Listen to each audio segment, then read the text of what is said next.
Ayan, good morning mga kayaters. So, dahil may klase si Oscar, yes, may klase siya. Tapos hindi pala pwedeng maghintay doon. And then yung klase niya is 1 hour to 45 minutes. So, gagala muna tayo. Buti na lang may malapit na mall. Yes, nag-isip pa talaga anong sasabihin, no? Buti naman dito. Yan, oh. Isa din yang mall din yan. At punta tayo sa Mixi. Yes. Alam nyo, gagala tayo. Tapos, ito pa ha. Uuwi ako. Yes! Uuwi ako ngayong June 23 ng Pilipinas. So, ayan. So, gagala muna tayo ng Bahagya. Diba? Ay, may police station. Police car pala, hindi police station. Ano yun? Ayan, ang ganda ng place. Gagala muna saglit. Ang ganda pala dito. Papasok tayo sa loob kasi magko-coffee. Pero kasi mahangin dito. So, dito na lang muna tayo. Mag-vlog. Ayan. O, diba? O, see? Hello, see that? Ang ganda ng place. Ang ganda sana pag may ka-partner ko, may kukuhan ko. May ganon. So, magko-coffee lang tayo. Oh my God. Coffee or hot coffee, ha? Diba?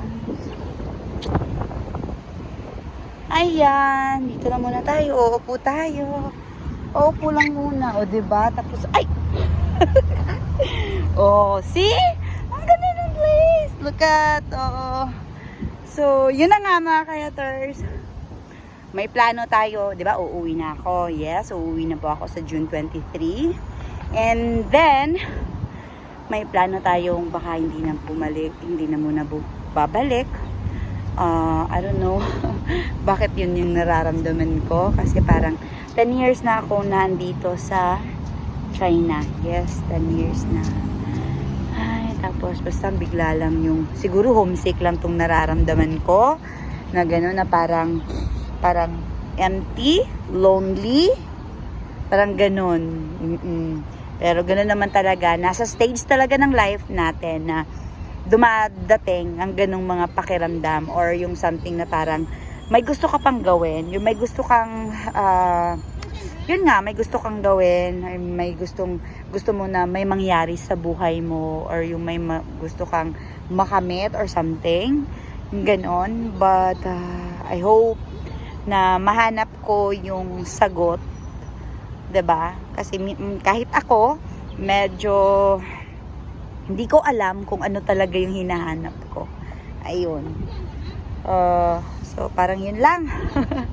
Alam mo minsan parang gusto mo may kausap ka para makapagbigay, pero in the end of the day, kahit anong opinion or kahit anong advice na ibibigay nila sa'yo or sasabihin nila sa'yo, wala pa rin kasi in the end, ikaw pa rin yung mag-decide kung ano talaga yung para sa'yo or yung parang feeling mo na nakakabuti.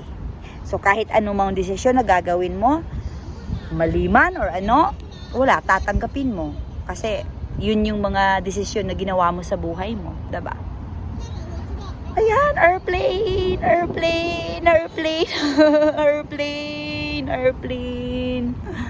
So, hanggang doon na lang muna tayo mga kayaters. So, ngayon is, dito lang, set down na sitting lang, and then later I will buy a coffee. Yes, so bye!